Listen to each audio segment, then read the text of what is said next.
1988 ਦੇ road range ਮਾਮਲੇ ਦੇ ਵਿੱਚ ਨਵਜੋਤ ਸਿੰਘ ਸਿੱਧੂ ਨੂੰ 1 ਸਾਲ ਦੀ ਬਾਮਸ਼ੱਕਤ ਕੈਦ। ਸੁਪਰੀਮ ਕੋਰਟ ਨੇ ਰਿਵਿਊ ਪਟੀਸ਼ਨ ਤੇ ਸੁਣਾਇਆ ਫੈਸਲਾ, ਕਿਹਾ ਸਿਰਫ ਜੁਰਮਾਨਾ ਲਗਾਉਣਾ ਨਹੀਂ ਸੀ ਕਾਫੀ। ਸੁਪਰੀਮ ਕੋਰਟ ਦੇ ਵਿੱਚ ਨਵਜੋਤ ਸਿੰਘ ਸਿੱਧੂ ਸਜ਼ਾ ਦੇ ਖਿਲਾਫ ਪਾ ਸਕਦੇ ਨੇ ਕਿਊਰੇਟਿਵ ਪਟੀਸ਼ਨ। ਸੂਤਰਾਂ ਦੇ ਹਵਾਲੇ ਤੋਂ ਖਬਰ, ਕੋਰਟ ਜਾਣ ਦੀ ਚੱਲ ਰਹੀ ਹੈ ਤਿਆਰੀ। ਪਟਿਆਲਾ ਦੇ ਵਿੱਚ ਹੀ ਮੌਜੂਦ ਨੇ ਸਿੱਧੂ। ਨਵਜੋਤ ਸਿੰਘ ਸਿੱਧੂ ਨੂੰ ਸਜ਼ਾ ਹੋਣ ਤੇ ਸੁਖਜਿੰਦਰ ਰੰਧਾਵਾ ਨੇ ਮਨਾਇਆ ਸ਼ੁਕਰ, ਕਿਹਾ ਸੁਪਰੀਮ ਕੋਰਟ ਦਾ ਧੰਨਵਾਦ ਜਿਨ੍ਹਾਂ ਸਾਡੇ ਗਲੋਂ ਵਿਪਤਾ ਲਾਈ। ਮ੍ਰਿਤਕ ਗੁਰਨਾਮ ਸਿੰਘ ਦੇ ਪਰਿਵਾਰ ਨੇ ਸੁਪਰੀਮ ਕੋਰਟ ਦਾ ਕੀਤਾ ਧੰਨਵਾਦ, ਕਿਹਾ ਰੱਬ ਦੇ ਘਰ ਦੇਰ ਹੈ ਹਨੇਰ ਨਹੀਂ। ਰੋਡ ਰੇਜ ਮਾਮਲੇ ਦੇ ਵਿੱਚ ਗੁਰਨਾਮ ਸਿੰਘ ਦੀ ਹੋਈ ਸੀ ਮੌਤ। ਬੀਜੇਪੀ 'ਚ ਸ਼ਾਮਲ ਹੋਏ ਸੁਨੀਲ ਜਾਖੜ, ਜੇਪੀ ਨੱਡਾ ਨੇ ਕੀਤਾ ਸਵਾਗਤ, ਕਿਹਾ ਪੰਜਾਬ 'ਚ ਪਾਰਟੀ ਨੂੰ ਮਜ਼ਬੂਤੀ ਦੇਣਗੇ ਜਾਖੜ। ਜਾਖੜ ਨੇ ਕਾਂਗਰਸ ਤੇ ਅਸੂਲਾਂ ਤੋਂ ਭੱਜਣ ਦਾ ਲਗਾਇਆ ਇਲਜ਼ਾਮ। ਜਾਖੜ ਦੇ ਬੀਜੇਪੀ ਜਾਣ ਤੇ ਸੁਖਜਿੰਦਰ ਰੰਧਾਵਾ ਨੇ ਚੁੱਕੇ ਸਵਾਲ, ਕਿਹਾ ਜਾਖੜ ਪਾਵਰ ਦਾ ਭੁੱਖਾ ਲੀਡਰ, ਜਿੰਨਾ ਚਿਰ ਕਾਂਗਰਸ ਨੇ ਸਿਰ ਤੇ ਬਿਠਾ ਕੇ ਰੱਖਿਆ ਉਹਨਾਂ ਚਿਰ ਹੀ ਕਾਂਗਰਸ ਦੇ ਨਾਲ ਰਿਹਾ। ਪੰਜਾਬ ਦੇ ਵਿੱਚ ਤੈਨਾਤ ਹੋਣਗੀਆਂ 10 ਹੋਰ ਪੈਰਾਮਿਲਟਰੀ ਦੀਆਂ ਕੰਪਨੀਆਂ। ਸੀਐਮ ਦੀ ਮੰਗ ਤੋਂ ਬਾਅਦ ਕੇਂਦਰੀ ਗ੍ਰਹਿ ਮੰਤਰੀ ਨੇ ਲਿਆ ਫੈਸਲਾ। ਮੁਲਾਕਾਤ ਕਰਕੇ ਸੀਐਮ ਨੇ ਪੰਜਾਬ ਦੀ ਅਮਨ ਸ਼ਾਂਤੀ ਤੇ ਸਰਹੱਦੀ ਸੁਰੱਖਿਆ ਦਾ ਚੁੱਕਿਆ ਸੀ ਮਸਲਾ।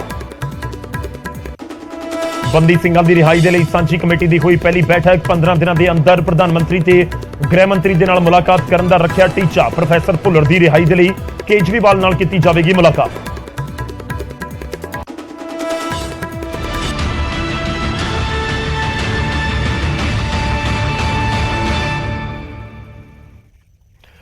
ਸਤਿ ਸ੍ਰੀ ਅਕਾਲ, ਸਵਾਗਤ ਹੈ। ਗੌਰਵ ਸ਼ੁਕਲਾ ਮੈਂ ਹਾਂ ਤੁਹਾਡੇ ਨਾਲ ਹਾਜ਼ਰ ਹਾਂ ਖਬਰਾਂ ਦਾ ਪ੍ਰਾਈਮ ਟਾਈਮ ਲੈ ਕੇ। ਤੇ ਪ੍ਰਾਈਮ ਟਾਈਮ ਦੇ ਵਿੱਚ ਅੱਜ ਗੱਲ ਦਿਨ ਦੀ ਸਭ ਤੋਂ ਵੱਡੀ ਖਬਰ ਦੀ ਖਬਰ ਨਵਜੋਤ ਸਿੰਘ ਸਿੱਧੂ ਦੇ ਨਾਲ ਜੁੜੀ ਹੋਈ। ਨਵਜੋਤ ਸਿੰਘ ਸਿੱਧੂ ਪੰਜਾਬ ਕਾਂਗਰਸ ਦਾ ਵੱਡਾ ਚਿਹਰਾ। ਨਵਜੋਤ ਸਿੰਘ ਸਿੱਧੂ ਸਾਬਕਾ ਕ੍ਰਿਕਟਰ। ਨਵਜੋਤ ਸਿੰਘ ਸਿੱਧੂ ਬੀਜੇਪੀ ਦਾ ਇੱਕ ਵੱਡਾ ਚਿਹਰਾ ਰਹੇ, ਪਰ ਹੁਣ 1 ਸਾਲ ਦੀ ਸਜ਼ਾ ਕੈਦੇ ਬਾਮਸ਼ੱਕਤ ਸੁਪਰੀਮ ਕੋਰਟ ਦੇ ਵੱਲੋਂ ਸੁਣਾਈ ਗਈ ਹੈ। ਨਵਜੋਤ ਸਿੰਘ ਸਿੱਧੂ ਨੂੰ ਸੁਪਰੀਮ ਕੋਰਟ ਨੇ 34 ਸਾਲ ਪੁਰਾਣੇ 1988 ਦੇ ਰੋਡ ਰੇਸ ਦੇ ਮਾਮਲੇ ਦੇ ਵਿੱਚ 1 ਸਾਲ ਦੀ ਕਠੋਰ ਸਜ਼ਾ ਸੁਣਾਈ ਹੈ। ਪੀੜਤ ਪਰਿਵਾਰ ਦੇ ਵੱਲੋਂ ਪਾਈ ਰਿਵਿਊ ਪਟੀਸ਼ਨ ਦੇ ਉੱਤੇ ਸੁਣਵਾਈ ਕਰਦਿਆਂ ਕੋਰਟ ਨੇ ਪੁਰਾਣੇ ਫੈਸਲੇ ਨੂੰ ਪਲਟਦਿਆਂ ਇਹ ਸਜ਼ਾ ਸੁਣਾਈ। 34 ਸਾਲ ਪੁਰਾਣੇ ਰੋਡ ਰੇਜ ਕੇਸ ਦੇ ਵਿੱਚ ਕਾਂਗਰਸ ਲੀਡਰ ਨਵਜੋਤ ਸਿੰਘ ਸਿੱਧੂ ਨੂੰ 1 ਸਾਲ ਦੀ ਸਜ਼ਾ ਹੋਈ ਹੈ।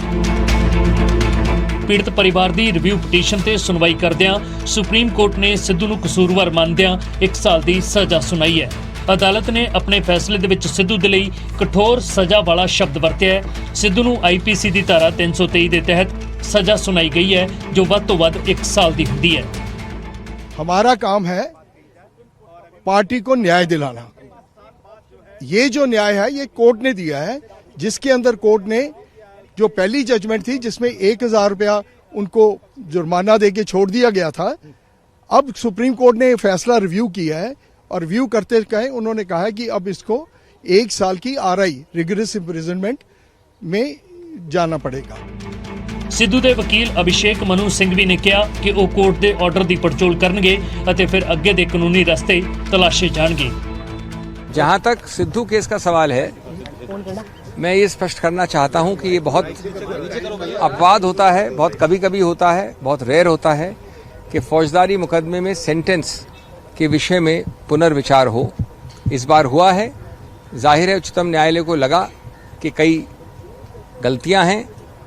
मैं समझता हूं निर्णय को ध्यान से विश्लेषण करने के बाद जो रेमेडीज हैं वो की जाएंगी।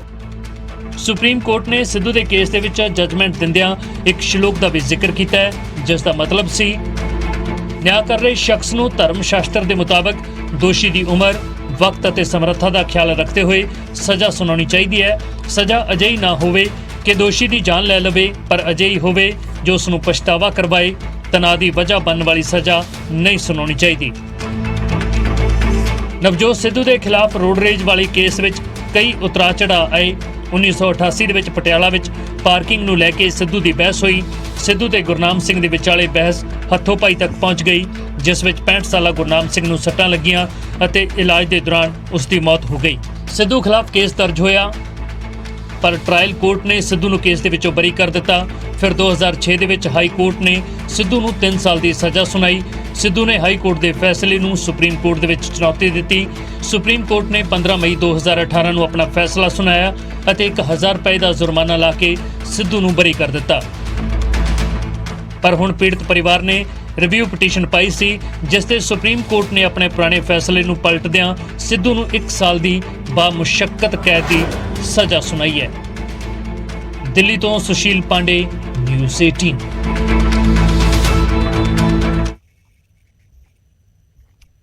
ਤਾਂ ਕੈਦੇ ਬਾਮੁਸ਼ੱਕਤ ਦੀ ਸਜ਼ਾ ਅਦਾਲਤ ਦੇ ਵੱਲੋਂ ਸੁਣਾ ਦਿੱਤੀ ਗਈ ਨਵਜੋਤ ਸਿੰਘ ਸਿੱਧੂ ਨੂੰ। ਪਰ ਜੇਲ੍ਹ ਦੀ ਸਜ਼ਾ ਦੇ ਐਲਾਨ ਦੇ ਉੱਤੇ ਸਿੱਧੂ ਨੇ ਫਿਲਹਾਲ ਚੁੱਪੀ ਹੀ ਸਾਧੀ ਹੋਈ ਹੈ। ਹਾਂ, ਇੱਕ ਟਵੀਟ ਦੇ ਜ਼ਰੀਏ ਇਹਨਾਂ ਜ਼ਰੂਰ ਲਿਖਿਆ ਕਿ ਅਦਾਲਤ ਦਾ ਫੈਸਲਾ ਸਿਰ ਮੱਥੇ। ਪਰ ਜਦੋਂ ਪੱਤਰਕਾਰਾਂ ਨੇ ਪਟਿਆਲਾ ਦੇ ਵਿੱਚ ਸਿੱਧੂ ਨੂੰ ਸਜ਼ਾ ਬਾਰੇ ਸਵਾਲ ਕੀਤਾ ਤਾਂ ਸਿੱਧੂ ਨੇ ਸਿਰਫ ਕਿਹਾ ਨੋ ਕਮੈਂਟ, ਯਾਨੀ ਕਿ ਸਿੱਧੇ ਤੌਰ ਤੇ ਸਿੱਧੂ ਕੁਝ ਵੀ ਬੋਲਣ ਤੋਂ ਬਚਦੇ ਹੋਏ ਹੀ ਨਜ਼ਰ ਆਏ।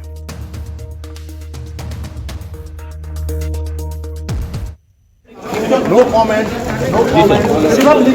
Legal कुछ रेमेडीज आप legal no comment. Legal remedies sir कोई सिर्फ लीगल टीम में कंसल्ट कर रहे हो की रिपोर्ट रहेगा। No comment. No comment.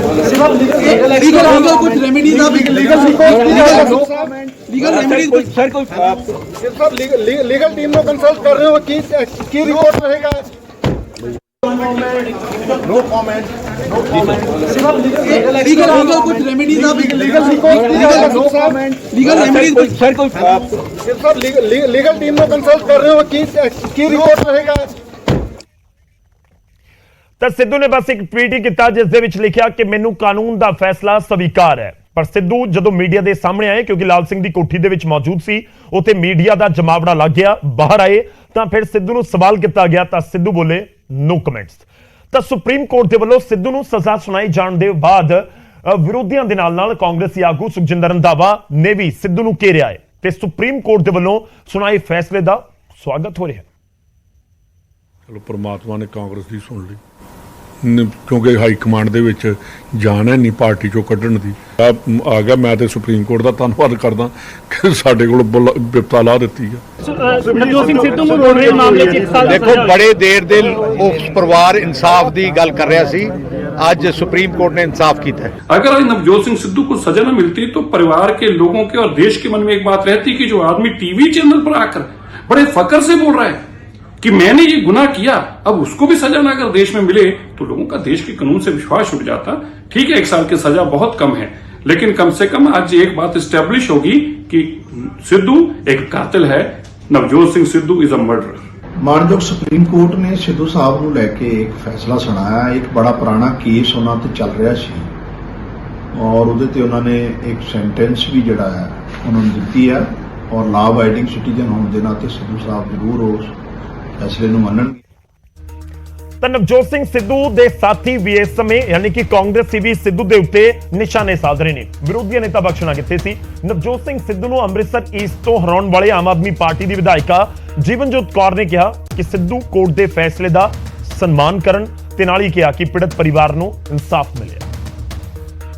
ਮਾਨਯੋਗ ਸੁਪਰੀਮ ਕੋਰਟ ਨੇ ਸਿੱਧੂ ਸਾਹਿਬ ਦੇ ਇੱਕ ਬਹੁਤ ਪੁਰਾਣੇ ਕੇਸ ਵਿੱਚ ਉਹਨਾਂ ਨੂੰ ਇੱਕ ਫੈਸਲਾ ਸੁਣਾਇਆ ਹੈ ਔਰ ਅਸੀਂ ਉਮੀਦ ਕਰਦੇ ਹਾਂ ਕਿ ਸਿੱਧੂ ਸਾਹਿਬ ਇੱਕ ਲਾਅ ਅਬਾਈਡਿੰਗ ਸਿਟੀਜ਼ਨ ਹੋਣ ਦੇ ਨਾਤੇ ਉਹਨੂੰ ਸਵੀਕਾਰਨਗੇ ਔਰ ਜਿੱਥੇ ਤੱਕ ਪੀੜਤ ਪਰਿਵਾਰ ਦੀ ਗੱਲ ਹੈ ਤਾਂ ਦੇਰ ਆਏ ਦਰੁਸਤ ਆਏ ਪਰ ਪਰਿਵਾਰ ਦੇ ਨਾਲ ਇਨਸਾਫ ਹੋਇਆ ਹੈ ਔਰ ਮਾਨਯੋਗ ਸੁਪਰੀਮ ਕੋਰਟ ਦਾ ਫੈਸਲਾ ਤਾਂ ਸਾਡੇ ਸਾਰਿਆਂ ਦੇ ਹੀ ਸਿਰ ਮੱਥੇ ਹੋਣਾ ਚਾਹੀਦਾ ਹੈ।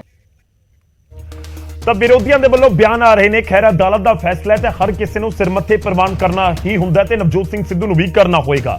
ਪਰ ਇਸ ਸਭ ਦੇ ਵਿਚਾਲੇ ਹੁਣ ਗੱਲ ਉਸ ਪੀੜਤ ਪਰਿਵਾਰ ਦੀ ਵੀ ਜੋ 1988 ਤੋਂ ਲੈ ਕੇ 2022 ਤੱਕ ਅਦਾਲਤਾਂ ਦੇ ਬੂਹੇ ਖੜਕਾਉਂਦਾ ਰਿਹਾ ਤੇ ਅਦਾਲਤਾਂ ਦੇ ਚੱਕਰ ਲਗਾਉਂਦਾ ਰਿਹਾ। ਜੀ ਹਾਂ, ਨਿਊਜ਼ 18 ਦੇ ਉੱਤੇ ਪੀੜਤ ਪਰਿਵਾਰ ਨੇ ਗੱਲਬਾਤ ਕੀਤੀ, ਪਹਿਲਾ ਬਿਆਨ ਦਿੱਤਾ ਤੇ ਇਹ ਕਿਹਾ ਕਿ ਉਹ ਸੰਤੁਸ਼ਟ ਨੇ ਇਸ ਫੈਸਲੇ ਤੋਂ।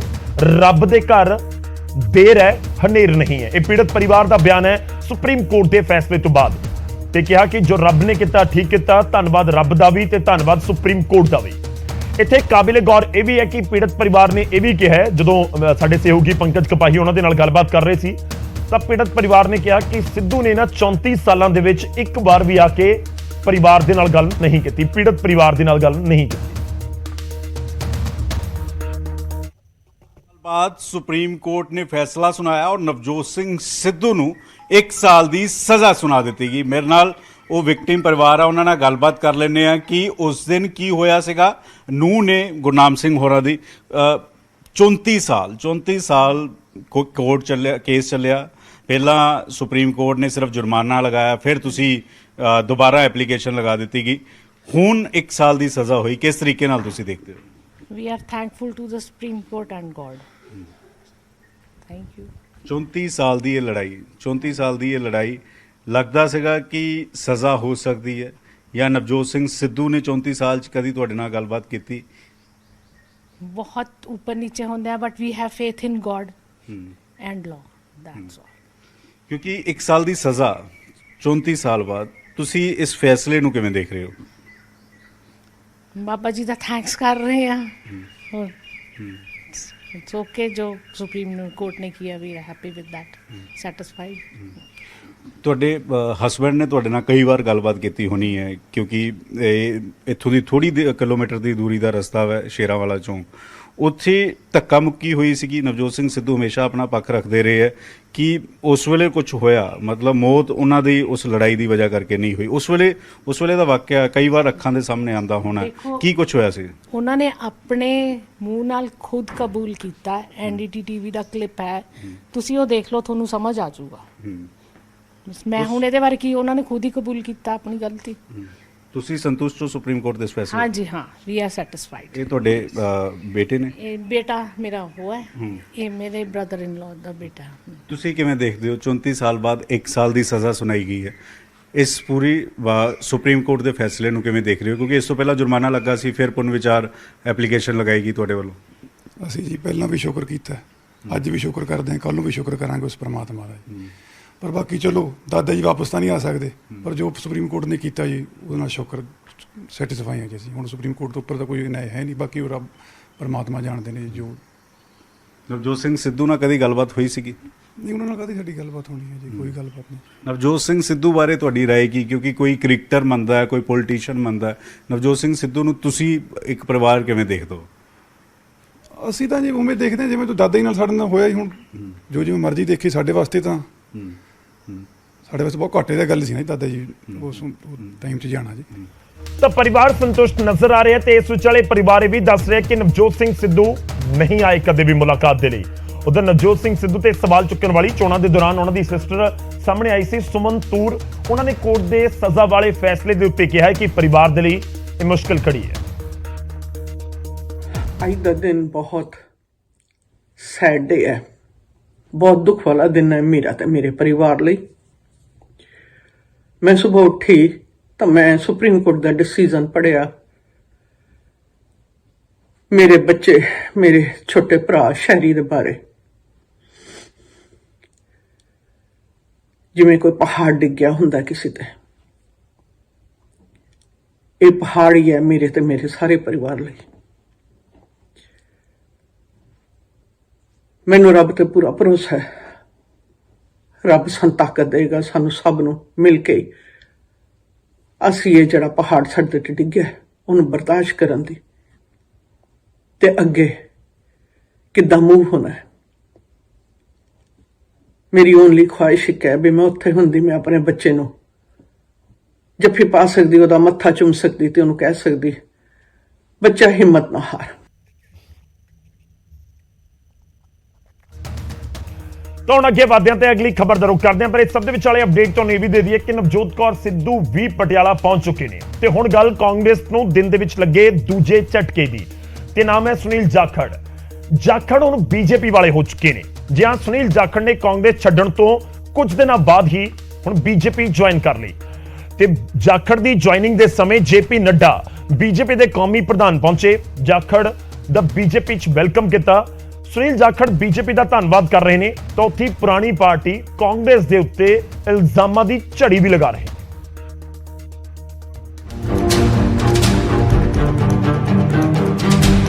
14 ਮਈ ਨੂੰ ਸੁਨੀਲ ਜਾਖੜ ਨੇ ਕਾਂਗਰਸ ਨੂੰ ਅਲਵਿਦਾ ਕਿਹਾ ਤੇ 5 ਦਿਨ ਦੇ ਬਾਅਦ ਦਿੱਲੀ ਦੇ ਵਿੱਚ ਬੀਜੇਪੀ ਦਾ ਪੱਲਾ ਫੜ ਲਿਆ। ਬੀਜੇਪੀ ਦੇ ਕੌਮੀ ਪ੍ਰਧਾਨ ਜੇਪੀ ਨੱਡਾ ਨੇ ਜਾਖੜ ਦਾ ਪਾਰਟੀ ਦੇ ਵਿੱਚ ਸਵਾਗਤ ਕਰਦਿਆਂ ਜਾਖੜ ਦੀਆਂ ਤਾਰੀਫਾਂ ਦੇ ਪੁੱਲ ਬੰਨੇ। ਜਾਖੜ ਨੂੰ ਤਜਰਬੇਕਾਰ ਦੱਸਦਿਆਂ ਬੀਜੇਪੀ ਦੇ ਲਈ ਐਸਟ ਦੱਸਿਆ। अपनी खास छवि पार्टी से अलग हट करके आपने स्थापित की और किसानों के नेता, युवाओं के दिलों में जगह एक ईमानदार छवि के साथ आपने कई जिम्मेवारियों पर काम किया। ਜਾਖੜ ਨੇ ਕਾਂਗਰਸ ਦੇ ਨਾਲ ਆਪਣੇ ਪਰਿਵਾਰ ਦੇ 50 ਸਾਲ ਦੇ ਰਿਸ਼ਤੇ ਨੂੰ ਯਾਦ ਕਰਦਿਆਂ ਕਿਹਾ ਕਿ ਇੰਨਾ ਆਸਾਨ ਨਹੀਂ ਹੁੰਦਾ 50 ਸਾਲ ਦਾ ਰਿਸ਼ਤਾ ਤੋੜਨਾ, ਪਰ ਇੱਥੇ ਮਸਲਾ ਪੰਜਾਬ ਦੀ ਰਾਸ਼ਟਰੀਅਤ ਅਤੇ ਅਖੰਡਤਾ ਦਾ ਸੀ, ਨਿੱਜੀ ਸਵਾਰਥ ਦਾ ਨਹੀਂ। ਪਰ ਦੂਜੇ ਪਾਸੇ ਰੰਧਾਵਾ ਨੇ ਜਾਖੜ ਨੂੰ ਪਾਵਰ ਦਾ ਭੁੱਖਾ ਲੀਡਰ ਕਰਾਰ ਦਿੱਤਾ। अगर सुनील जाखड़ ने आज एक परिवार से 50 साल का रिश्ता तोड़ने की नौबत आई तो कोई आधारभूत बातें थीं, किसी कोई व्यक्तिगत झगड़ा नहीं था। झगड़ा राष्ट्रीयता को लेके, पंजाब की अखंडता को लेके। 50 ਸਾਲ ਨੇ ਰਿਸ਼ਤਾ ਜੜ ਛੱਡਿਆ। ਮੈਨੂੰ ਇੱਕ ਦਿਨ ਦਾ ਦੱਸੇ ਕਿ ਜਿਸ ਦਿਨ ਇਹਨੂੰ ਪਾਵਰ ਨਹੀਂ ਮਿਲੀ ਤੇ ਜਿੱਦਣ ਇਹਨਾਂ ਦਾ ਘਰ ਪਾਵਰ ਤੋਂ ਵਿਹਲਾ ਹੋਇਆ ਉਦੋਂ ਹੀ ਪੁੱਠੀ ਬਾਜੀ ਇਹਨੇ ਮਾਰੀ, ਕਾਂਗਰਸ ਨੇ ਤੇ ਨਹੀਂ ਮਾਰੀ। ਜਾਖੜ ਨੇ ਕਾਂਗਰਸ ਦੇ ਅਸੂਲਾਂ ਤੋਂ ਭਟਕਣ ਦਾ ਇਲਜ਼ਾਮ ਲਾਇਆ ਤਾਂ ਰੰਧਾਵਾ ਨੇ ਜਾਖੜ ਦੀ ਹੀ ਸੋਚ ਤੇ ਸਵਾਲ ਖੜੇ ਕਰ ਦਿੱਤੇ। कहते हैं वो शीशा नहीं है कि पहले हम इंसान हैं, हमने रिश्तों को निभाया है असूलों की तरह, पर जब असूल ही टूट जाएं, जब हम अपने सिद्धांत से हट जाएं, अपनी आइडियोलॉजी से हट जाएं, तो मैं समझता हूं this is a right time to have a rethink. ਇੰਨਾ ਕੁਝ ਬੋਲ ਜਾਣਾ ਤੇ ਯਾਰ ਇੰਨੀ ਫਰਸਟ੍ਰੇਸ਼ਨ ਔਰ ਇੰਨੀ ਘਟੀਆਪਨ ਤੇ ਉੱਤਰ ਆਉਣਾ ਬਹੁਤ ਅਫਸੋਸ ਹੋਇਆ। ਪੰਜਾਬ ਦੇ ਵਿੱਚ ਕਾਂਗਰਸ ਦਾ ਵੱਡਾ ਹਿੰਦੂ ਚਿਹਰਾ ਰਹੇ ਸੁਨੀਲ ਜਾਖੜ ਬੀਜੇਪੀ ਵਿੱਚ ਸ਼ਾਮਲ ਹੋ ਗਏ ਨੇ। ਬੀਜੇਪੀ 'ਚ ਉਹਨਾਂ ਦੀ ਭੂਮਿਕਾ ਨੂੰ ਲੈ ਕੇ ਹੁਣ ਸਭ ਦੀ ਨਜ਼ਰ ਹੈ। ਦੂਜੇ ਪਾਸੇ ਉਹਨਾਂ ਦੇ ਭਤੀਜੇ ਅਤੇ ਹਬੋਰ ਤੋਂ ਕਾਂਗਰਸ ਦੇ ਵਿਧਾਇਕ ਸੰਦੀਪ ਜਾਖੜ ਦੇ ਅਗਲੇ ਕਦਮ ਦੀ ਵੀ ਸਿਆਸੀ ਗਲਿਆਰੇ ਦੇ ਵਿੱਚ ਚਰਚਾ ਹੋਣ ਲੱਗੀ ਹੈ। ਦਿੱਲੀ ਤੋਂ ਰਵੀ ਮਿਸ਼ਰਾ ਦੇ ਨਾਲ ਚੰਡੀਗੜ੍ਹ ਤੋਂ ਨਵਿੰਦਰ ਬਰਾੜ, ਸਿਟੀ। ਤਾਂ ਜਾਖੜ ਬੀਜੇਪੀ ਵਾਲੇ ਹੋ ਗਏ। ਪੰਜਾਬ ਕਾਂਗਰਸ ਦਾ ਵੱਡਾ ਚਿਹਰਾ ਜੋ ਸ਼ਾਇਦ 6-8 ਮਹੀਨੇ ਪਹਿਲਾਂ ਕਿਸੇ ਨੇ ਸੋਚਿਆ ਵੀ ਨਹੀਂ ਹੋਵੇਗਾ ਕਿ ਜਾਖੜ ਵੀ ਕਾਂਗਰਸ ਨੂੰ ਛੱਡ ਕੇ ਬੀਜੇਪੀ ਜਾ ਸਕਦੇ ਨੇ, ਪਰ ਕਹਿੰਦੇ ਨੇ ਸਿਆਸਤ ਦੇ ਵਿੱਚ ਕੁਝ ਵੀ ਪੋਸੀਬਲ ਹੈ ਤੇ ਹੋ ਵੀ ਰਿਹਾ ਹੈ। ਉਹ ਤਾਂ ਜਾਖੜ ਦੇ ਬੀਜੇਪੀ ਦੇ ਵਿੱਚ ਸ਼ਾਮਲ ਹੋਣ ਦੇ ਉੱਤੇ ਅਕਾਲੀ ਦਲ ਤੇ ਆਮ ਆਦਮੀ ਪਾਰਟੀ ਜਾਖੜ ਦੇ ਕਿਰਦਾਰ ਦੇ ਉੱਤੇ ਹੀ ਹੁਣ ਸਵਾਲ ਖੜੇ ਕਰ ਰਹੇ ਨੇ। ਹੈਰਾਨੀ ਹੈ, ਇੰਨੇ ਸਾਲ ਲਗਾਤਾਰ ਭਾਜਪਾ ਨੂੰ ਗਾਲਾਂ ਕੱਢਦੇ ਸੀ ਤੇ ਅੱਜ ਸ਼ਾਮਲ ਹੋਇਆ। ਤੁਸੀਂ ਆਪ ਹੀ ਦੇਖ ਲਓਗੇ ਕਿ ਉਸ ਇਨਸਾਨ ਦੀ ਕੀ ਆਪਣੀ ਕਿਰਦਾਰ ਹੈ। ਉਹਨਾਂ ਨੂੰ ਪੁੱਛੋ ਕਿ ਉਹਨਾਂ ਦੇ ਐਮਐਲਏ ਜੇ ਜਿੱਤਿਆ ਉਹਨਾਂ ਦਾ ਨੈਫਿਊ, ਕੀ ਉਹ ਵੀ ਸ਼ਾਮਲ ਹੋ ਗਿਆ? ਮੇਰਾ ਇੱਕ ਸਵਾਲ ਜਾਖੜ ਸਾਹਿਬ ਨੂੰ ਵੀ ਹੈ ਕਿ ਤੁਸੀਂ ਇਹ ਕਹਿੰਦੇ ਸੀ ਕਾਂਗਰਸ ਨੇ ਤੁਹਾਨੂੰ ਪਾਰਟਿਕੂਲਰ ਧਰਮ ਜਾਂ ਜਾਤ ਦਾ ਹੋਣ ਕਰਕੇ ਤੁਹਾਡੇ ਨਾਲ ਵਿਤਕਰਾ ਕੀਤਾ, ਲੇਕਿਨ ਜਿਹੜੀ ਪਾਰਟੀ ਭਾਰਤੀ ਜਨਤਾ ਪਾਰਟੀ ਤੁਸੀਂ ਗਏ ਹੋ ਉਹਦੀ ਤੇ ਪੂਰੀ ਰਾਜਨੀਤੀ ਹੀ ਧਰਮ ਜਾਤ ਲੋਕਾਂ 'ਚ ਵੰਡੀਆਂ ਪਾ ਕੇ ਕਮਿਊਨਲ ਕਰਨ ਦੀ, ਨਫ਼ਰਤ ਦੀ ਰਾਜਨੀਤੀ ਕਰਦੇ ਆ। ਸੋ ਮੈਨੂੰ ਲੱਗਦਾ ਹੈ ਅੱਜ ਆਮ ਆਦਮੀ ਪਾਰਟੀ ਦੇ ਖੌਫ ਤੋਂ ਕਾਂਗਰਸ ਔਰ ਜਿਹੜੀ ਭਾਰਤੀ ਜਨਤਾ ਪਾਰਟੀ ਆ ਇੱਕੋ ਜਿਹੜੀ ਇਹ ਗੱਡੀ ਤੇ ਸਵਾਰ ਹੋ ਗਏ।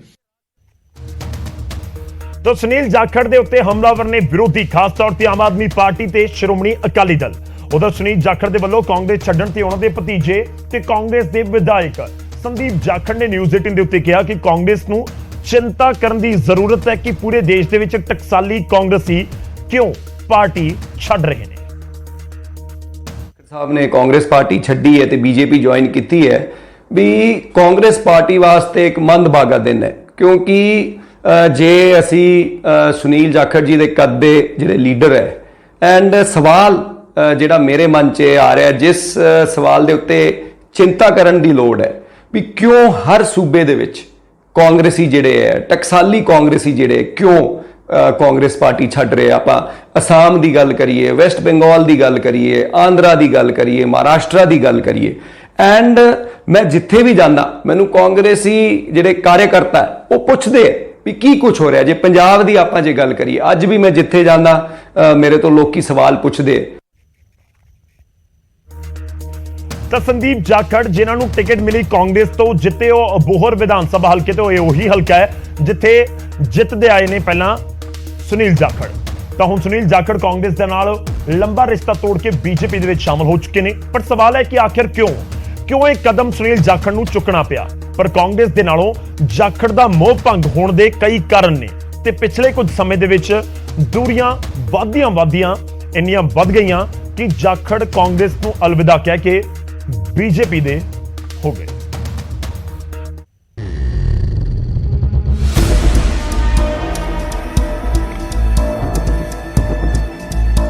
ਸੁਨੀਲ ਜਾਖੜ ਨੇ 50 ਸਾਲ ਦਾ ਕਾਂਗਰਸ ਨਾਲੋਂ ਨਾਤਾ ਤੋੜ ਲਿਆ ਹੈ ਤੇ ਬੀਜੇਪੀ ਦਾ ਪੱਲਾ ਫੜ ਲਿਆ ਹੈ।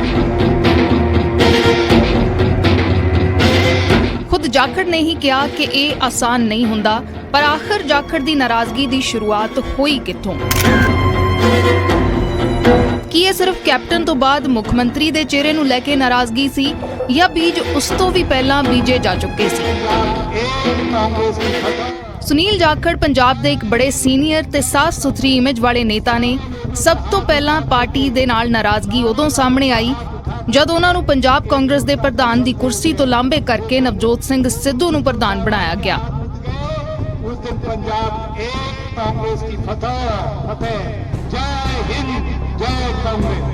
ਕੈਪਟਨ ਸਿੱਧੂ ਦੀਆਂ ਤਲਖੀਆਂ ਦੀ ਭੇਂਟ ਜਾਖੜ ਚੜ੍ਹਦੇ ਨਜ਼ਰ ਆਏ। ਇਹ ਮੁਲਾਕਾਤ 17 ਜੁਲਾਈ 2021 ਦੀ ਹੈ ਜਦ ਸਿੱਧੂ ਜਾਖੜ ਨੂੰ ਮਿਲਣ ਪਹੁੰਚੇ, ਮੀਟਿੰਗ ਕੀਤੀ, ਬਾਹਰ ਆਏ, ਕੈਮਰਿਆਂ ਅੱਗੇ ਜੱਫੀ ਪਾਈ, ਪਰ ਜੱਫੀ 'ਚ ਉਹ ਨਿੱਘ ਨਹੀਂ ਦਿਖਿਆ। ਇਹ ਤਸਵੀਰਾਂ ਸਿਰਫ ਤੁਹਾਨੂੰ ਨਿਊਜ਼ 18 ਤੇ ਨਜ਼ਰ ਆਉਣਗੀਆਂ, ਗਲੇ ਮਿਲ ਰਹੇ ਨੇ, ਚਿਹਰੇ ਤੇ ਦੋਹਾਂ ਦੇ ਮੁਸਕਰਾਹਟ ਹੈ ਮੌਜੂਦਾ। ਜਾਖੜ ਇਸ ਮੁਲਾਕਾਤ ਵੇਲੇ ਜ਼ਿਆਦਾ ਕੁਝ ਨਹੀਂ ਬੋਲੇ। ਅਗਲੇ ਹੀ ਦਿਨ ਨਵਜੋਤ ਸਿੰਘ ਸਿੱਧੂ ਨੂੰ ਜਾਖੜ ਦੀ ਥਾਂ ਪੰਜਾਬ ਕਾਂਗਰਸ ਦਾ ਪ੍ਰਧਾਨ ਲਾ ਦਿੱਤਾ ਗਿਆ। 23 ਜੁਲਾਈ 2021 ਨੂੰ ਸਿੱਧੂ ਦੀ ਤਾਜਪੋਸ਼ੀ ਹੁੰਦੀ ਹੈ। ਜਾਖੜ ਵੀ ਸੰਬੋਧਨ ਕਰਦੇ ਨੇ, ਪਰ ਜਾਖੜ ਦੇ ਸੰਬੋਧਨ 'ਚ ਨਾਰਾਜ਼ਗੀ ਸਪਸ਼ਟ ਨਜ਼ਰ ਆਉਂਦੀ ਹੈ।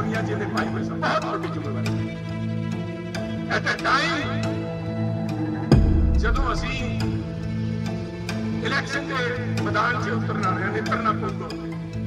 ਤੁਹਾਡੇ ਤੇ ਬਹੁਤ ਵੱਡੀ ਜ਼ਿੰਮੇਵਾਰੀ ਸੋਨੀਆ ਜੀ ਨੇ ਪਾਈ ਹੈ, ਬਹੁਤ ਵੱਡੀ ਜ਼ਿੰਮੇਵਾਰੀ। ਐਟ ਅ ਟਾਈਮ ਜਦੋਂ ਅਸੀਂ ਇਲੈਕਸ਼ਨ ਦੇ ਮੈਦਾਨ 'ਚ ਉਤਰਨਾ ਹੈ, ਨਿਤਰਨਾ ਪਊਗਾ। ਉੱਥੇ ਇਲੈਕਸ਼ਨ ਦਰਪੇਸ਼ ਖੜਾ ਹੈ ਤੇ ਅੱਜ ਇਸ ਮੌਕੇ ਤੇ ਜ਼ਿੰਮੇਵਾਰੀ ਦਿੱਤੀ ਹੈ, ਬੜਾ ਸੋਚ ਸਮਝ ਕੇ ਦਿੱਤੀ ਹੈ। ਲੋਕ ਸੁਨੀਲ 'ਚ ਦੇਖਦੇ ਸੀਗੇ, ਅੱਜ ਨਹੀਂ ਉਸ ਦਿਨ ਵੀ ਦੇਖਦੇ ਸੀ। ਕੋਈ ਕਹਿੰਦਾ ਸੀ, ਕਿਸੇ ਅਖਬਾਰ ਨੇ ਲਿਖਿਆ ਸੁਨੀਲ ਕੀ ਮੁਸਕਰਾਹਟ ਥੋੜੀ ਫੀਕੀ ਥੀ। ਹੁਣ ਦੇਖ ਲਓ ਸਾਹਿਬ, ਮੁਸਕਰਾਹਟ ਠੀਕ ਲੱਗਦੀ ਹੈ ਕਿ ਨਹੀਂ ਲੱਗਦੀ। ਫਿਰ ਕੈਪਟਨ ਅਮਰਿੰਦਰ ਸਿੰਘ ਦੇ ਬਾਹਰ ਹੋਣ ਦੀ ਵਾਰੀ ਆਈ ਤਾਂ ਚਰਚਾ ਛਿੜੀ ਕਿ ਨਵਾਂ ਮੁੱਖ ਮੰਤਰੀ ਕੌਣ ਹੋਏਗਾ। ਮੀਟਿੰਗਾਂ ਹੋਈਆਂ, ਨਾਵਾਂ ਦੀ ਚਰਚਾ ਚੱਲੀ, ਖਬਰ ਆਈ ਕਿ ਵਿਧਾਇਕਾਂ ਤੋਂ ਰਾਏ ਲਈ ਗਈ ਤੇ ਅਖੀਰ ਮੁੱਖ ਮੰਤਰੀ ਦਾ ਤਾਜ ਚਰਨਜੀਤ ਸਿੰਘ ਚੰਨੀ ਦੇ ਸਿਰ ਰੱਖ ਦਿੱਤਾ ਗਿਆ। ਪਰ ਵਿਧਾਇਕਾਂ ਦੀ ਰਾਏ ਜਾਖੜ ਦੇ ਨਾਲ ਸੀ। ਉਹ ਅਲੱਗ ਗੱਲ ਹੈ ਕਿ ਜਾਖੜ ਉਸ ਵੇਲੇ ਵਿਧਾਇਕ ਵੀ ਨਹੀਂ ਸਨ। ਹਾਲਾਂਕਿ ਜਾਖੜ ਨੂੰ ਉਪ ਮੁੱਖ ਮੰਤਰੀ ਬਣਾਉਣ ਦੀ ਪੇਸ਼ਕਸ਼ ਜ਼ਰੂਰ ਹੋਈ, ਜਿਸ ਨੂੰ ਉਹਨਾਂ ਨੇ ਆਪਣੀ ਤੋਹੀਨ ਸਮਝਿਆ। ਮੁੱਖ ਮੰਤਰੀ ਨਾ ਬਣਨ ਦਾ ਦਰਦ ਜਾਖੜ ਆਪਣੇ ਮਨ ਚੋਂ ਕੱਢ ਨਹੀਂ ਪਾਏ ਤੇ ਚੋਣਾਂ ਤੋਂ ਪਹਿਲਾਂ ਲਗਾਤਾਰ ਬਿਆਨ ਆਏ ਕਿ ਅੰਬਿਕਾ ਸੋਨੀ ਦੇ ਕਹਿਣ ਤੇ ਹਿੰਦੂ ਹੋਣ ਕਾਰਨ ਉਹਨਾਂ ਨਾਲ ਵਿਤਕਰਾ ਕੀਤਾ ਗਿਆ। ਮੇਰਾ ਇੱਕੋ ਹੀ ਗਿਲਾ ਸੀਗਾ ਜਦੋਂ ਮੈਨੂੰ ਬੁਲਾ ਕੇ ਉਹਨਾਂ ਰਾਹੁਲ ਗਾਂਧੀ ਉਹਨਾਂ ਨੇ ਕਿਹਾ ਸੁਨੀਲ ਤੈਨੂੰ ਡਿਪਟੀ ਚੀਫ ਬਣਾਉਣੇ ਬਣਦਾ ਕਿਉਂ ਨਹੀਂ? ਮੈਂ ਕਿਹਾ ਨਹੀਂ, ਮੈਨੂੰ ਤਾਂ ਇਸ ਗੱਲ ਦਾ ਹੀ ਮਾਣ ਹੈ ਵੀ ਤੁਸੀਂ ਆ ਮੇਰਾ ਇੱਥੇ ਨਾਮ ਆਇਆ, ਮੈਨੂੰ 42 ਐਮਐਲਏ ਨੇ ਨਾ ਕੁਝ ਹੁੰਦੇ ਆ ਵੀ। ਉਦੋਂ ਮੈਂ ਪੀਸੀਸੀ ਪ੍ਰੈਜ਼ੀਡੈਂਟ ਨਹੀਂ ਸੀ, ਉਹਦੇ ਬਾਵਜੂਦ ਉਹਨਾਂ ਨੇ 42 ਐਮਐਲਏ ਨੇ ਵੀ कोई किसी ने कोई सवाल नहीं पूछा उत्थे भी तुमने वोट किसको दोगे, सुनील को। उन्होंने कहा भी तुसी आपां कैप्टन साहब नूं पासे हो गए ते आपां किहनूं मुख्यमंत्री बनाना, तुसी नाम दिओ बस। ਚੋਣਾਂ ਲੰਘੀਆਂ, ਕਾਂਗਰਸ ਬੁਰੀ ਤਰ੍ਹਾਂ ਹਾਰੀ, ਪ੍ਰਧਾਨ ਬਦਲੇ ਗਏ। ਜਾਖੜ ਨੂੰ ਵੀ ਉਹਨਾਂ ਦੀ ਬਿਆਨਬਾਜ਼ੀ ਲਈ ਕਾਰਨ ਦੱਸੋ ਨੋਟਿਸ ਜਾਰੀ ਹੋ ਗਿਆ, ਜਿੱਥੋਂ ਜਾਖੜ ਦਾ ਮੋਹ ਪੂਰੀ ਤਰ੍ਹਾਂ ਕਾਂਗਰਸ ਤੋਂ ਭੰਗ ਹੋ ਗਿਆ। कांग्रेस पार्टी को I wish them good luck. ਅਨੁਸ਼ਾਸਨੀ ਕਮੇਟੀ ਨੇ ਉਹਨਾਂ ਨੂੰ ਸਸਪੈਂਡ ਕਰਨ ਦੀ ਵਕਾਲਤ ਕੀਤੀ। ਸਸਪੈਂਸ਼ਨ ਤਾਂ ਨਹੀਂ ਹੋਈ, ਪਰ ਉਹਨਾਂ ਨੂੰ ਅਹੁਦਿਆਂ ਤੋਂ ਬਰਤਰਫ ਕਰਨ ਦਾ ਹੁਕਮ ਆ ਗਿਆ। ਹਾਲਾਂਕਿ ਜਾਖੜ ਦੇ ਕੋਲ ਕੋਈ ਅਹੁਦਾ ਸੀ ਹੀ ਨਹੀਂ। ਇਹ ਜਾਖੜ ਵਾਸਤੇ ਕੌੜਾ ਘੁੱਟ ਸੀ। घर को सजाने का तस्वुर तो है बहुत। ਕੁਝ ਦਿਨਾਂ ਦੀ ਚੁੱਪੀ ਤੋਂ ਬਾਅਦ ਜਾਖੜ ਦਾ ਦਰਦ ਫੁੱਟਿਆ। 14 ਮਈ ਨੂੰ ਜਾਖੜ ਨੇ ਫੇਸਬੁੱਕ ਤੇ ਲਾਈਵ ਹੋ ਕੇ ਦਰਦੇ ਦਿਲ ਬਿਆਨ ਕੀਤਾ। ਕਾਂਗਰਸ ਆਗੂਆਂ ਸਮੇਤ ਹਾਈਕਮਾਨ ਖਿਲਾਫ ਆਪਣੀ ਭੜਾਸ ਕੱਢੀ ਤੇ ਕਾਂਗਰਸ ਨੂੰ ਅਲਵਿਦਾ ਕਹਿ ਦਿੱਤਾ। जिक्र करना दा क़यामत आने वाली है, तेरा जिक्र भी ना होगा दास्तानों में। मैं एक दफा फिर से, मैंने पहले भी जिस दिन नोटिस आया था उस दिन कहा था good luck to Congress party. And today I again say good luck and goodbye Congress. ਚਰਚਾ ਹੋਣ ਲੱਗੀ ਕਿ ਜਾਖੜ ਦਾ ਅਗਲਾ ਕਦਮ ਕੀ ਹੋਏਗਾ। ਕਾਂਗਰਸ ਤੋਂ ਬਾਅਦ ਬੀਜੇਪੀ ਹੀ ਜਾਖੜ ਦੇ ਲਈ ਬਿਹਤਰ ਬਦਲ ਸੀ। ਬੀਜੇਪੀ ਵੀ ਪੰਜਾਬ 'ਚ ਲਗਾਤਾਰ ਪੈਰ ਜਮਾਉਣ ਦੀ ਕੋਸ਼ਿਸ਼ ਕਰ ਰਹੀ ਹੈ। ਜਾਖੜ ਦਾ ਹਿੰਦੂ ਚਿਹਰਾ ਹੋਣਾ, ਸਾਫ਼ ਅਕਸ ਹੋਣਾ, ਸਿਆਸੀ ਤਜਰਬਾ ਹੋਣਾ, ਇਹ ਸਭ ਬੀਜੇਪੀ ਤੇ ਜਾਖੜ ਨੂੰ ਇੱਕ ਦੂਸਰੇ ਦੇ ਨੇੜੇ ਲੈ ਆਏ ਤੇ ਅਖੀਰ ਜਾਖੜ ਨੱਡਾ ਦੀ ਅਗਵਾਈ 'ਚ ਬੀਜੇਪੀ 'ਚ ਸ਼ਾਮਲ ਹੋ ਗਏ। और एक चीज जो मैं समझता हूं जिसकी वजह से, जिस आत्मीयता से और जिस खुले दिल से बीजेपी के शीर्ष नेतृत्व ने और नड्डा साहब ने आज मिलने का मौका दिया, उसका सबसे बड़ा कारण था कि सुनील जाखड़ ने राजनीति को निजी स्वार्थ के लिए इस्तेमाल नहीं किया। सुनील जाखड़ ने कभी तोड़ने का काम नहीं किया। हमने सभी हमेशा कोशिश की है, शायद सफलता ना मिली हो, जोड़ने का काम किया। ਹਾਲਾਂਕਿ ਹੁਣ ਤੱਕ ਜਾਖੜ ਐਕਟਿਵ ਪੋਲਿਟਿਕਸ ਤੋਂ ਦੂਰ ਰਹਿਣ ਦੀ ਗੱਲ ਕਰਦੇ ਆਏ ਸਨ, ਪਰ ਬੀਜੇਪੀ 'ਚ ਸ਼ਾਮਲ ਹੋ ਕੇ ਜਾਖੜ ਨੇ ਸਪਸ਼ਟ ਕਰ ਦਿੱਤਾ ਹੈ ਕਿ ਉਹ ਹੁਣ ਫਿਰ ਤੋਂ ਸਰਗਰਮ ਭੂਮਿਕਾ 'ਚ ਨਜ਼ਰ ਆਉਣਗੇ। ਬੀਜੇਪੀ ਜਾਖੜ ਨੂੰ ਕੀ ਅਹੁਦਾ ਦਿੰਦੀ ਹੈ, ਇਸ ਤੇ ਸਭ ਦੀ ਨਜ਼ਰ ਹੈ। Bureau report, news 18। ਕਿ ਸੁਨੀਲ ਜਾਖੜ ਦਾ ਕਾਂਗਰਸ ਛੱਡ ਕੇ ਬੀਜੇਪੀ ਦੇ ਵਿੱਚ ਸ਼ਾਮਲ ਹੋਣਾ ਪੰਜਾਬ ਦੀ ਸਿਆਸਤ ਦੇ ਵਿੱਚ ਇੱਕ ਵੱਡੀ ਖਬਰ ਪੂਰੇ ਦਿਨ ਦੇ ਵਿੱਚ ਜ਼ਰੂਰ ਰਹੀ। ਪਰ ਨਵਜੋਤ ਸਿੰਘ ਸਿੱਧੂ ਨੂੰ ਹੋਈ ਸਜ਼ਾ ਤੋਂ ਬਾਅਦ ਸ਼ਾਇਦ ਜਾਖੜ ਦੀ ਐਂਟਰੀ ਜੋ ਬੀਜੇਪੀ 'ਚ ਹੋਈ ਹੈ ਉਸ ਦੀ ਉਨੀ ਚਰਚਾ ਨਹੀਂ ਹੋਈ। ਪਰ ਜਾਖੜ ਜੇਕਰ ਬੀਜੇਪੀ 'ਚ ਗਏ ਨੇ ਤਾਂ ਬੀਜੇਪੀ ਦਾ ਕੀ ਪਲਾਨ 2024 ਹੈ, ਲੋਕ ਸਭਾ ਇਲੈਕਸ਼ਨ, ਜਾਂ ਫਿਰ ਬੀਜੇਪੀ 2027 ਪੰਜਾਬ ਦੀਆਂ ਵਿਧਾਨ ਸਭਾ ਚੋਣਾਂ ਜਿਹੜੀਆਂ ਨੈਕਸਟ ਹੋਣੀਆਂ ਨੇ ਉਸ ਨੂੰ ਆਪਣੇ ਫੋਕਸ ਬਿੰਦੂ ਦੇ ਉੱਤੇ ਰੱਖ ਰਹੀ ਹੈ। ਤਾਂ ਕਾਂਗਰਸ ਤੋਂ ਬਾਅਦ ਹੁਣ ਜਾਖੜ ਨੂੰ ਬੀਜੇਪੀ ਕਿਹੜੀ ਜ਼ਿੰਮੇਵਾਰੀ ਦਿੰਦੀ ਹੈ ਉਸ ਦੇ ਉੱਤੇ ਹੀ ਸਭ ਦੀਆਂ ਨਜ਼ਰਾਂ ਜ਼ਰੂਰ ਹੋਣਗੀਆਂ। ਅੱਗੇ ਵਧਦੇ ਹਾਂ ਤਾਂ ਇਸ ਤੋਂ ਬਾਅਦ ਹੁਣ ਗੱਲ ਕਰਾਂਗੇ ਇੱਕ ਮੁਲਾਕਾਤ ਦੀ, ਜੋ ਮੁਲਾਕਾਤ ਹੋਈ ਹੈ ਦਿੱਲੀ ਦੇ ਵਿੱਚ। ਇਹ ਮੁਲਾਕਾਤ ਹੋਈ ਪੰਜਾਬ ਦੇ ਮੁੱਖ ਮੰਤਰੀ ਤੇ ਦੇਸ਼ ਦੇ ਗ੍ਰਹਿ ਮੰਤਰੀ ਦੇ ਵਿਚਾਲੇ। ਜੀ ਹਾਂ, ਸ਼ਾਹ ਤੇ ਮਾਨ ਦੀ ਮੁਲਾਕਾਤ। ਮੁੱਖ ਮੰਤਰੀ ਭਗਵੰਤ ਮਾਨ ਨੇ ਗ੍ਰਹਿ ਮੰਤਰੀ ਅਮਿਤ ਸ਼ਾਹ ਦੇ ਨਾਲ ਮੁਲਾਕਾਤ ਕੀਤੀ। ਕੌਮੀ ਤੇ ਅੰਦਰੂਨੀ ਸੁਰੱਖਿਆ ਸਣੇ ਕਿਸਾਨਾਂ ਦੇ ਮੁੱਦੇ ਤੇ BBMB ਦਾ ਮੁੱਦਾ ਵੀ ਚੁੱਕਿਆ ਗਿਆ, ਪਰ ਵਿਰੋਧੀ ਸੀਐਮ ਦੇ ਦੌਰੇ ਤੇ ਤੰਜ ਕੱਸ ਰਹੇ ਨੇ। ਮੁੱਖ ਮੰਤਰੀ ਬਣਨ ਦੇ ਬਾਅਦ ਪਹਿਲੀ ਵਾਰ ਭਗਵੰਤ ਮਾਨ ਨੇ ਦੇਸ਼ ਦੇ ਗ੍ਰਹਿ ਮੰਤਰੀ ਅਮਿਤ ਸ਼ਾਹ ਦੇ ਨਾਲ ਮੁਲਾਕਾਤ ਕੀਤੀ। ਗ੍ਰਹਿ ਮੰਤਰਾਲੇ ਦੇ ਦਫ਼ਤਰ ਦੇ ਵਿੱਚ ਮੁੱਖ ਮੰਤਰੀ ਅਮਿਤ ਸ਼ਾਹ ਨੂੰ ਮਿਲੇ। ਸੀਐਮ ਨੇ ਗ੍ਰਹਿ ਮੰਤਰੀ ਦੇ ਕੋਲ BBMB ਦੇ ਵਿੱਚ ਪੰਜਾਬ ਦਾ ਕੋਟਾ ਬਹਾਲ ਕਰਨ ਦੇ ਨਾਲ-ਨਾਲ ਕਿਸਾਨਾਂ ਨੂੰ ਬਾਸਮਤੀ ਤੇ MSP ਦੇਣ ਅਤੇ ਕਣਕ ਦਾ ਝਾੜ ਘੱਟ ਨਿਕਲਣ ਦੇ ਬਦਲੇ 500 ਰੁਪਏ ਪ੍ਰਤੀ ਕੁਇੰਟਲ ਬੋਨਸ ਦੇਣ ਦੀ ਮੰਗ ਕੀਤੀ। BBMB Bhakra Beas management board ਦੇ ਵਿੱਚ ਪੰਜਾਬ ਦਾ ਜਿਹੜਾ ਕੋਟਾ ਹੈ ਉਹਨੂੰ ਦੁਬਾਰਾ ਚਾਲੂ ਕੀਤਾ ਜਾਵੇ।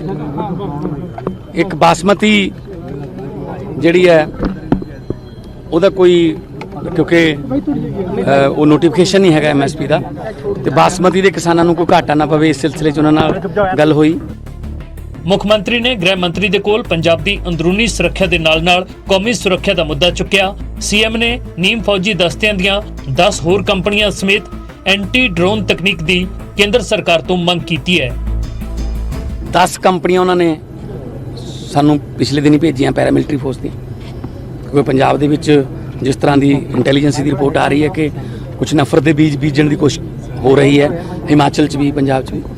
ਤਾਂ ਅਸੀਂ ਮਿਲ ਕੇ ਸਾਰੇ ਇਕੱਠੇ ਕੰਮ ਕਰਾਂਗੇ। ਪੰਜਾਬ ਦਾ ਭਾਈਚਾਰਾ, ਪੰਜਾਬ ਦੀ ਸੋਸ਼ਲ ਬੌਂਡਿੰਗ, ਪੰਜਾਬ ਦੇ ਵਿੱਚ ਜਿਹੜਾ ਏਕਤਾ ਤੇ ਅਖੰਡਤਾ ਜਿਹੜੀ ਹੈ ਉਹ ਜਾਰੀ ਰਹੇ।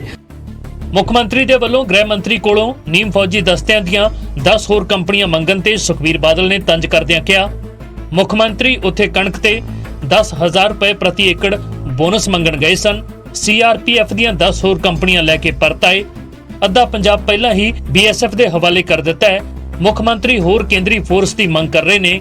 ਅਸਲ ਵਿੱਚ ਇਹੀ ਦਿੱਲੀ ਮਾਡਲ ਹੈ ਜਿੱਥੇ ਸੂਬਾ ਸਰਕਾਰ ਦਾ ਫੋਰਸ ਉੱਤੇ ਕੋਈ ਅਧਿਕਾਰ ਨਹੀਂ। ਕਾਂਗਰਸ ਨੇ ਵੀ ਮੁੱਖ ਮੰਤਰੀ ਦੇ ਦੌਰੇ ਤੇ ਤੰਜ ਕਰਦਿਆਂ ਕਿਹਾ ਕਿ ਹੁਣ ਭਗਵੰਤ ਮਾਨ ਨੂੰ ਸਮਝ ਆ ਗਈ ਹੋਵੇਗੀ ਕਿ ਸੂਬੇ ਨੂੰ ਚਲਾਉਣ ਦੇ ਲਈ ਕੇਂਦਰ ਦੀ ਮਦਦ ਲੈਣੀ ਪੈਂਦੀ ਹੈ। ਇੱਕ ਮੁੱਖ ਮੰਤਰੀ ਨੇ ਕੇਂਦਰ ਦੇ ਨਾਲ ਗੱਲ ਕਰਨੀ ਹੁੰਦੀ, ਕਿਉਂਕਿ ਜਿਹੜੀ ਯੂਨੀਅਨ ਗਵਰਨਮੈਂਟ ਹੈ ਬਹੁਤ ਮਸਲੇ ਹੁੰਦੇ ਜਿਹੜੇ ਯੂਨੀਅਨ ਗਵਰਨਮੈਂਟ ਦੇ ਨਾਲ ਹੀ ਹੁੰਦੇ। ਪਰ ਮੈਂ ਮਾਨ ਸਾਹਿਬ ਨੂੰ ਇਹੀ ਹੁਣ ਗੱਲ ਕਹੂੰਗਾ ਕਿ ਮਾਨ ਸਾਹਿਬ ਜਦੋਂ ਕੈਪਟਨ ਮਿਲਦੇ ਸੀ ਜਾਂ ਕੋਈ ਹੋਰ ਮੁੱਖ ਮੰਤਰੀ ਮਿਲਦਾ ਸੀ, ਕੋਈ ਲੀਡਰ ਮਿਲਦਾ, ਉਦੋਂ ਕਿਹਾ ਜਾਂਦਾ ਹੈ ਕਿ BJP ਦੇ ਨਾਲ ਰਲ ਕੇ ਖੇਡ ਰਹੇ ਨੇ। ਹੁਣ ਸਮਝ ਆਉਂਦੀ ਹੈ ਕਿ ਮੇਰਾ ਖਿਆਲ ਮਾਨ ਸਾਹਿਬ ਵੀ ਸਮਝੇ ਹੋਣਗੇ ਕਿ ਜਿਹੜੇ ਮਸਲੇ ਨੇ ਕੇਂਦਰ ਦੇ ਨਾਲ ਹੀ ਡਿਸਕਸ ਹੁੰਦੇ ਨੇ। ਇਹ ਤੁਸੀਂ ਕਿਸੇ ਹੋਰ ਨਾਲ ਜਾ ਕੇ ਨਹੀਂ ਕਰ ਸਕਦੇ, ਸਾਰੇ ਮੁੱਖ ਮੰਤਰੀ ਕਰਦੇ ਆ। ਗ੍ਰਹਿ ਮੰਤਰੀ ਅਮਿਤ ਸ਼ਾਹ ਦੇ ਨਾਲ ਮੁਲਾਕਾਤ ਤੋਂ ਬਾਅਦ ਮੁੱਖ ਮੰਤਰੀ ਆਸਵੰਦ ਨਜ਼ਰ ਆਏ। ਮੁੱਖ ਮੰਤਰੀ ਦੇ ਮੁਤਾਬਕ ਮੀਟਿੰਗ ਬੜੇ ਖੁਸ਼ਗਵਾਰ ਮਾਹੌਲ ਦੇ ਵਿੱਚ ਹੋਈ। ਗ੍ਰਹਿ ਮੰਤਰੀ ਨੇ ਮੰਗਾਂ ਵਿਚਾਰੇ ਜਾਣ ਦਾ ਭਰੋਸਾ ਵੀ ਦਿੱਤਾ ਹੈ, ਪਰ ਵਿਰੋਧੀ ਧਿਰਾਂ ਮੁੱਖ ਮੰਤਰੀ ਦੇ ਦੌਰੇ ਤੇ ਤੰਜ ਕੱਸ ਰਹੀਆਂ ਨੇ। ਦਿੱਲੀ ਤੋਂ ਰਵੀ ਮਿਸ਼ਰਾ, ਨਿਊਜ਼ 18 ਪੰਜਾਬ। ਹੁਣ ਅੱਗੇ ਵਧਦੇ ਅਗਲੀ ਖਬਰ ਦਾ ਰੁਖ ਕਰਾਂਗੇ ਤੇ ਗੱਲ ਬੰਦੀ ਸਿੰਘਾਂ ਦੀ ਰਿਹਾਈ ਦਾ ਮਸਲੇ ਦੀ। ਜੀ ਹਾਂ, ਬੰਦੀ ਸਿੰਘਾਂ ਦੀ ਰਿਹਾਈ ਦੇ ਲਈ ਸਾਂਝੀ ਕਮੇਟੀ ਦੀ ਪਹਿਲੀ ਬੈਠਕ ਹੋਈ, ਜਿਸ ਦੇ ਵਿੱਚ ਕਈ ਅਹਿਮ ਫੈਸਲੇ ਲਏ ਗਏ। 15 ਦਿਨਾਂ ਦੇ ਅੰਦਰ ਪ੍ਰਧਾਨ ਮੰਤਰੀ ਦੇ ਨਾਲ ਮੁਲਾਕਾਤ ਕਰਨ ਦਾ ਫੈਸਲਾ ਇਸ ਕਮੇਟੀ ਦੀ ਪਲੇਠੀ ਮੀਟਿੰਗ ਦੇ ਵਿੱਚ ਫੈਸਲਾ ਲਿਆ ਗਿਆ। ਪੂਰੀ ਕਮੇਟੀ ਗ੍ਰਹਿ ਮੰਤਰੀ ਦੇ ਨਾਲ ਵੀ ਮੁਲਾਕਾਤ ਕਰੇਗੀ। ਇਸ ਤੋਂ ਇਲਾਵਾ ਗੁਰੂ ਨਾਨਕ ਦੇਵ ਜੀ ਦੇ 550 ਸਾਲਾ ਪ੍ਰਕਾਸ਼ ਪੁਰਬ ਦੇ ਮੌਕੇ ਉੱਤੇ ਜਿਹੜੇ ਸਿੰਘਾਂ ਦੀ ਰਿਹਾਈ ਦੇ ਹੁਕਮ ਦਿੱਤੇ ਗਏ ਸਨ, ਉਹਨਾਂ ਦੀ ਰਿਹਾਈ ਦੇ ਲਈ ਵੱਖ-ਵੱਖ ਸੂਬਿਆਂ ਦੇ ਮੁੱਖ ਮੰਤਰੀਆਂ ਨੂੰ ਮਿਲਿਆ ਜਾਵੇਗਾ। ਯਾਨੀ ਕਿ ਜਿਹੜੇ ਸੂਬੇ ਦੇ ਵਿੱਚ ਜਿਹੜੀਆਂ ਜੇਲ੍ਹਾਂ ਦੇ ਵਿੱਚ ਬੰਦ ਨੇ ਇਹ ਬੰਦੀ ਸਿੱਖ, ਉਹਨਾਂ ਦੀ ਰਿਹਾਈ ਦੇ ਲਈ ਉੱਥੋਂ ਦੇ ਸੀਐਮ ਦੇ ਨਾਲ ਮੁਲਾਕਾਤ ਇੱਕ ਕਮੇਟੀ ਕਰੇਗੀ। ਪ੍ਰੋਫੈਸਰ ਭੁੱਲਰ ਦੀ ਰਿਹਾਈ ਦੇ ਲਈ ਅਰਵਿੰਦ ਕੇਜਰੀਵਾਲ ਦਿੱਲੀ ਦੇ ਸੀਐਮ ਦੇ ਨਾਲ ਵੀ ਮੁਲਾਕਾਤ ਕਰਨ ਦਾ ਫੈਸਲਾ ਲਿਆ ਗਿਆ। ਇਸ ਸਾਂਝੀ ਕਮੇਟੀ ਦੇ ਵਿੱਚ ਐਸਜੀਪੀਸੀ ਦੇ ਪ੍ਰਧਾਨ ਹਰਜਿੰਦਰ ਸਿੰਘ ਧਾਮੀ, ਡੀਐਸਜੀਐਮਸੀ ਦੇ ਪ੍ਰਧਾਨ, ਹਰਿਆਣਾ ਕਮੇਟੀ ਦੇ ਪ੍ਰਧਾਨ, ਇਸ ਤੋਂ ਇਲਾਵਾ ਸ਼੍ਰੋਮਣੀ ਅਕਾਲੀ ਦਲ ਦੇ ਪ੍ਰਧਾਨ ਸੁਖਬੀਰ ਸਿੰਘ ਬਾਦਲ, ਸ਼੍ਰੋਮਣੀ ਅਕਾਲੀ ਦਲ ਅੰਮ੍ਰਿਤਸਰ ਦੇ ਪ੍ਰਧਾਨ ਸਿਮਰਨਜੀਤ ਸਿੰਘ ਮਾਨ, ਪਰਮਜੀਤ ਸਿੰਘ ਸਰਨਾ ਵੀ ਸ਼ਾਮਲ ਨੇ। ਸਭ ਤੋਂ ਪਹਿਲਾਂ ਜਿਹੜੇ ਸਾਡੇ ਸਿੱਖ ਸੰਘਰਸ਼ੀ ਯੋਧੇ ਆ, ਇਹ ਕਿਹੜੀ ਜੇਲ੍ਹ ਦੇ ਵਿੱਚ ਆ ਤੇ ਕਿਹੜੇ ਉਹਦੇ ਸਟੇਟ ਦੇ ਵਿੱਚ ਇਹ ਫਾਲ ਬੰਦ ਆ, ਉਹਨਾਂ ਲਈ ਇਹ ਸਾਰੀ ਮੁਲਾਂਕਣ ਕਰਕੇ ਇੱਕ ਟੀਮ ਬਣਾਈ ਜਾਊਗੀ, ਜਿਹੜੀ ਰਿਪਰੈਜ਼ੈਂਟੇਸ਼ਨ ਤੌਰ ਦੇ ਉੱਤੇ ਸਾਰੇ ਉਹਨਾਂ ਦੇ ਜਿਹੜੇ ਕੇਸ ਕਿੰਨੀ ਕੈਦ ਆ ਉਹ ਸਾਰੀ ਤਿਆਰ ਕੀਤੀ ਜਾਊਗੀ। ਤੇ ਛੇਤੀ ਹੀ 15 ਦਿਨਾਂ ਦੇ ਵਿੱਚ ਇਹ ਪ੍ਰਧਾਨ ਮੰਤਰੀ ਸ਼੍ਰੀ ਨਰਿੰਦਰ ਭਾਈ ਮੋਦੀ ਜੀ ਨੂੰ ਦਿੱਲੀ ਜਾ ਕੇ ਇੱਕ ਰਿਪਰੈਜ਼ੈਂਟੇਸ਼ਨ ਸਾਰੇ ਇਕੱਠੇ ਹੋ ਕੇ ਦੇਣਗੇ, ਤਾਂ ਕਿ ਸਾਰੇ ਜਿੰਨੇ ਵੀ ਅਸੀਂ ਜਿਨ੍ਹਾਂ ਦਾ ਮੁਲਾਂਕਣ ਕੀਤਾ, ਜਿੰਨੇ ਵੀ ਸਿੱਖ ਕੈਦੀ ਸਾਡੇ, ਉਹਨਾਂ ਸਾਰਿਆਂ ਦੀ ਰਿਹਾਈ ਲਈ ਇੱਕ ਵੱਡੀ ਰਿਪਰੈਜ਼ੈਂਟੇਸ਼ਨ ਐਵੇਂ ਸਾਰੇ ਇਕੱਠੇ। ਹੁਣ ਅੱਗੇ ਵਧਦੇ ਹਾਂ, ਕਿਉਂਕਿ ਪੂਰਾ ਦਿਨ ਸੁਨੀਲ ਜਾਖੜ ਤੇ ਨਵਜੋਤ ਸਿੰਘ ਸਿੱਧੂ ਦਾ ਜ਼ਿਕਰ ਹੁੰਦਾ ਰਿਹਾ, ਪਰ ਹੁਣ ਗੱਲ ਉਹਨਾਂ ਲੋਕਾਂ ਦੀ ਵੀ, ਮੁਸਾਫਰਾਂ ਦੀ ਵੀ ਜਿਨ੍ਹਾਂ ਨੂੰ ਪਰੇਸ਼ਾਨੀ ਹੋਈ, ਉਹਨਾਂ ਮੁਲਾਜ਼ਮਾਂ ਦੀ ਵੀ ਜੋ ਪ੍ਰਦਰਸ਼ਨ ਕਰ ਰਹੇ ਨੇ ਆਪਣੀਆਂ ਮੰਗਾਂ ਨੂੰ ਲੈ ਕੇ। ਜਿਵੇਂ ਅਸੀਂ ਗੱਲ ਕਰ ਰਹੇ ਹਾਂ ਪੰਜਾਬ ਦੇ ਵਿੱਚ ਪੀਆਰਟੀਸੀ ਤੇ ਪਨਬਸ ਦੇ ਕੱਚੇ ਮੁਲਾਜ਼ਮਾਂ ਦੀ, ਜੋ 2 ਦਿਨ ਤੋਂ ਹੜਤਾਲ ਦੇ ਉੱਤੇ ਨੇ। ਅਪ੍ਰੈਲ ਤੋਂ ਰੁਕੀ ਹੋਈ ਤਨਖਾਹ ਦੇਣ ਅਤੇ ਪੱਕੀ ਨੌਕਰੀ ਦੀ ਮੰਗ ਇਹਨਾਂ ਦੇ ਵੱਲੋਂ ਕੀਤੀ ਜਾ ਰਹੀ ਹੈ। ਹੜਤਾਲ ਦੀ ਵਜ੍ਹਾ ਦੇ ਨਾਲ ਬੱਸਾਂ ਬੰਦ ਨੇ, ਮੁਸਾਫਰ ਖੱਜਲ ਖੁਆਰ ਹੋ ਰਹੇ ਨੇ। ਸਰਕਾਰ ਬਦਲ ਗਈ ਪਰ ਮੁੱਦੇ ਉੱਥੇ ਦੇ ਉੱਥੇ ਹੀ ਖੜੇ ਨੇ। ਹਰਾ ਪੈਨ ਚੱਲਣ ਦਾ ਇੰਤਜ਼ਾਰ ਮੁਲਾਜ਼ਮਾਂ ਦੇ ਲਈ ਔਖਾ ਹੋ ਰਿਹਾ ਹੈ। ਦਰਅਸਲ ਰੋਡਵੇਜ਼ ਦੇ ਕੱਚੇ ਮੁਲਾਜ਼ਮ ਇੱਕ ਵਾਰ ਫਿਰ ਤੋਂ ਪ੍ਰਦਰਸ਼ਨ ਕਰਨ ਤੇ ਉਤਰ ਆਏ ਨੇ। ਚੱਕਾ ਜਾਮ ਕਰ ਦਿੱਤਾ ਗਿਆ ਹੈ। ਜਿੱਥੇ ਪੱਕੀ ਨੌਕਰੀ ਦੀ ਮੰਗ ਜਿਉਂ ਦੀ ਤਿਉਂ ਬਣੀ ਹੋਈ ਹੈ, ਉੱਥੇ ਹੀ ਅਪ੍ਰੈਲ ਤੋਂ ਤਨਖਾਹ ਰੁਕੀ ਹੋਣ ਨੂੰ ਲੈ ਕੇ ਮੁਲਾਜ਼ਮ ਧਰਨੇ ਤੇ ਬਹਿ ਗਏ ਨੇ।